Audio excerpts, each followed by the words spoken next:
The young ones, the old ones, and everyone in between. Today, we're talking about building a multi-generational workforce on Culture Builder Live.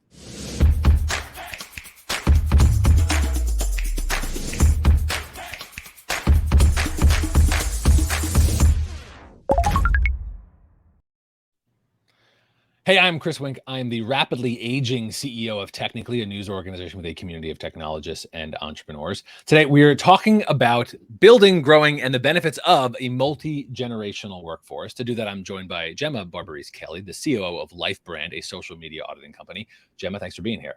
Thanks for having me, Chris. It's a pleasure. So, Gemma, you and I were talking a little bit before we got started that, for most of human history, we always lived in multi-generational communities. This is the normal state. Yes. And yet, in American technology companies in particular, elsewhere as well, but especially in and around building a software, there's not always a sense that there's already a multi-generational workforce. So maybe help me set things up. Why aren't multi-generational workforces the norm in and around American technology companies? Sure. Well, I think that it really comes down to tech being seen as this new, innovative thing that is pivoting and always changing and is for the young. And I just don't think that takes into consideration how important those that have the traditional work experience are in shaping this, right? Most people are not 18, 19, 20. They are a bit older and have a more established career, and they use these outlets just as much as the younger generations. And I think, taking apart the multi-generational workforce and focusing on those that are young really cancels out most of the people who are using it. And I think I have this perspective because I was raised in a household that had immigrant values. My parents were first generation, both sets of grandparents were immigrants, and I wasn't raised with just mom and dad telling me what to do. It was mom, dad, grandma, grandpa, yaya and papu, everyone, aunts and uncles. And I think it's the non-traditional household now. Most Americans don't have that multi-generational household, and they're not thinking about how those above them truly have some of the most important perspectives. There also has to be some degree of network effect and faulty pattern recognition. There obviously was the early 2000s classic software web company trope of the young white male 20-something, and so the faulty network effect of then building a team around that became a whole cultural norm that it had to be young to be new and novel. Of course, the trick is that just because you're necessarily using technology or native to it does not mean you have an understanding of how it's made or how it's solved. And I think as technology has matured, we've recognized there are a lot of problems to be solved across demographics. So all forms of diversifying workforce are about making access. Median age in America is 38, and at this point, growing. We're actually getting older as a country. But you made an important point, Gemma, that when you talk about multi-generational, we're not just talking about the ageism challenges. We're also talking about engaging younger and new teammates, and frankly, people who are perhaps at their prime working years. So let's walk through some of those examples. Let's start then with our youngest demographics. If right now we're talking about Gen Z, there was a time when the millennials were the young ones, but now they're old news. As I can personally attest to. But if we're talking about younger millennial or Gen Z, or just as general rules of thumb, if you're an organizational leader trying to make sure the youngest teammates are engaged by what they deliver to the organization, not necessarily their experience level, what can we do? How do we engage your youngest teammates? Well, I think it all stems from the autonomy that you give them, right? A lot of companies are used to having some of their youngest team members be interns who are just running around and getting coffee or supposed to be, seen and not heard. And unfortunately, that just doesn't give you the full picture and the full breadth of what these people have to offer. At Life Brand, our youngest members of the team are anywhere from 18 to 20. They're still in college, and they have the autonomy to bring their innovative ideas to us, to run new AI models. And actually, some of the most impressive product updates we've had have come from them. So I think it's really empowering them to know that they are a part of the team, no matter their full-time or their part-time status, no matter their age, and understanding that if you respect them as much as they respect you, they will come back tenfold with the creativity that you want for your company. There is I think, an understandable and very real social dynamic around the managing peers, managing those who are in chronological years older than you. So I Yes. think we still do have, for engaging young teammates, there's consistently this is across industries. This is certainly a global phenomenon. This is just a human problem. How we balance the meritocracy ideal of Yes. your skills will advance you, not your arbitrary age. Is that anything that in your COO function you've confronted? I'm sure that must be a challenge for everyone. Has that come up? How do we have, oh, the person A is the youngest teammate, but is the real star and is adding skills. We want them to grow, and that's creating other dynamics. Is that something that you're coming across? For sure. I mean, it's been interdepartmental for us, right? We have people who are relatively young, who are millennials or elder millennials in my case, that are running departments with employees that are much older. And it is a strange occurrence, especially when you're the one sitting across the table and you have to have a conversation of, a culture setting conversation with someone that's twice your age.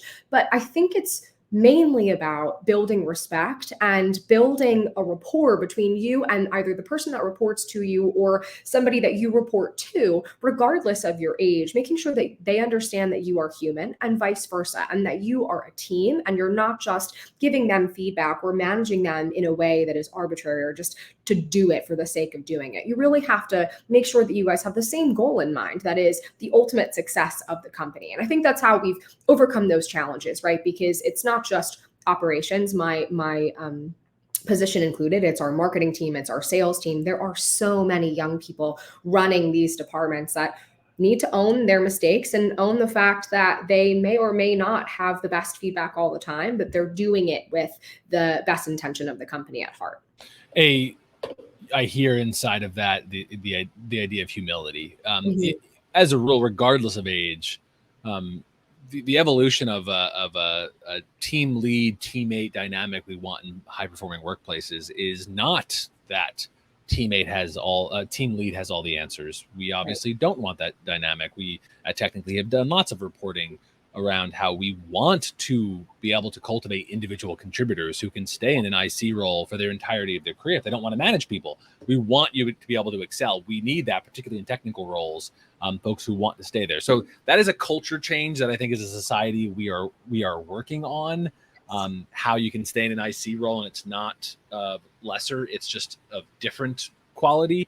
And I think that plays out here, that if you are a younger manager or you're a team lead trying to support a younger manager, if the idea of you are in that management role because you're great at setting tone and engaging people, you have emotional intelligence, you want to do the work of managing, it's not that you have the most answers. So you should give space. If you have that more experienced teammate, they might have the answer.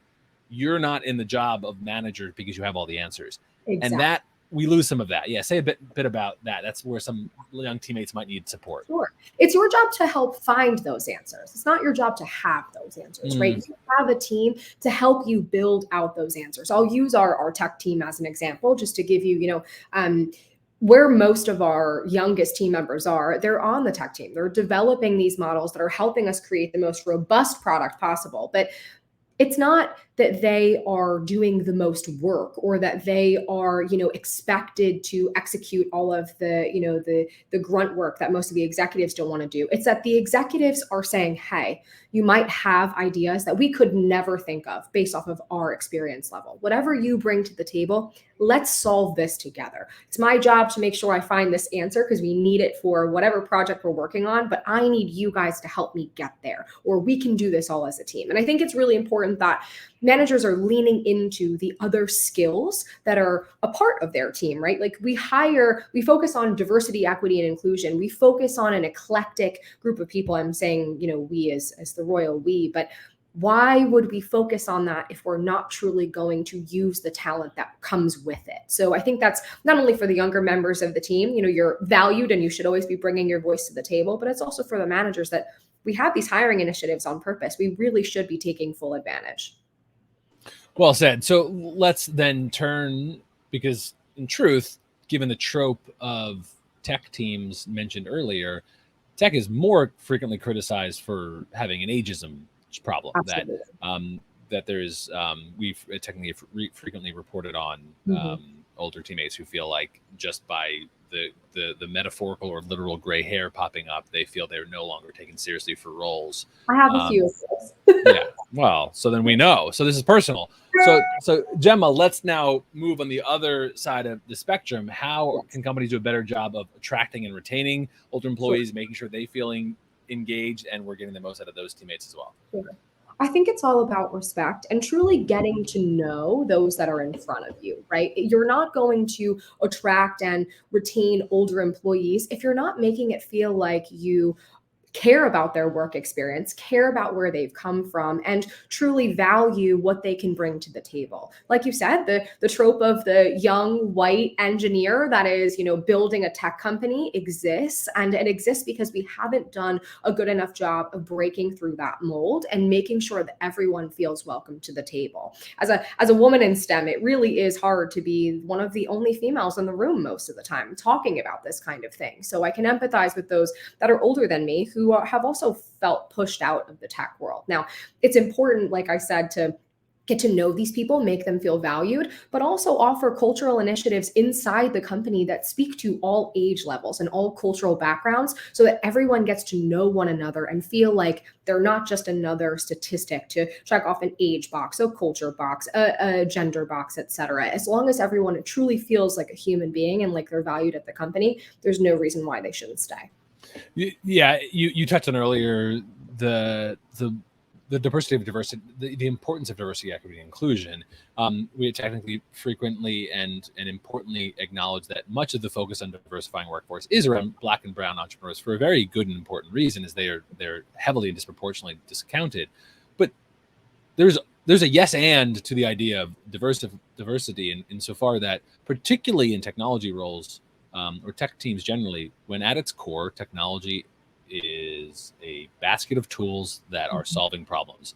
So presumably, if you want to solve problems for people, you want people on your team who at least have some lived experience that is similar to those you're solving problems for.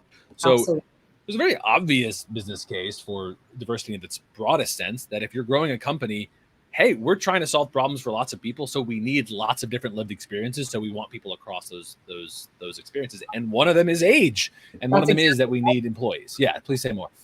So I think it's important that we're including everybody because, like I said at the beginning of this interview, most people that are using technology are not 18 through 20. They're much older. They are just as much a part of the tech world as the younger users are. And if we're not taking into consideration their experience with technology, how can we solve this full breadth of problems? If I go back to what our company does at its core, just because that's the example I can draw off of, we're curating people's Instagram, Facebook, Twitter posts for them, helping them maintain this positive image online. Well, those people who are 18 through 20 haven't experienced the different changes that Facebook, Instagram, and Twitter have gone through. They haven't experienced that life where we were texting our friends on Facebook or we were tweeting our innermost thoughts and feelings. And everyone that's my age and older was experiencing that. So if we're not taking into consideration those experiences, their thoughts and feelings about what social media has been or has meant to them, how can we fully address the problem at hand, which is curating your social media presence to truly represent who you are as a person? 18-year-olds have not experienced any of that with us. Well said. So I'm going to lose you here in a moment. Let's go to a bit of action. If you were speaking to a fellow COO at another company, a founder, HR pro, and the like, and they're like, okay, all right, we are mostly a team made of people of similar age, whatever that age is, probably similar to what the founder is, because there typically is a proximity and network effect bias. How would I start my journey of improving my ability to have a multi-generational team?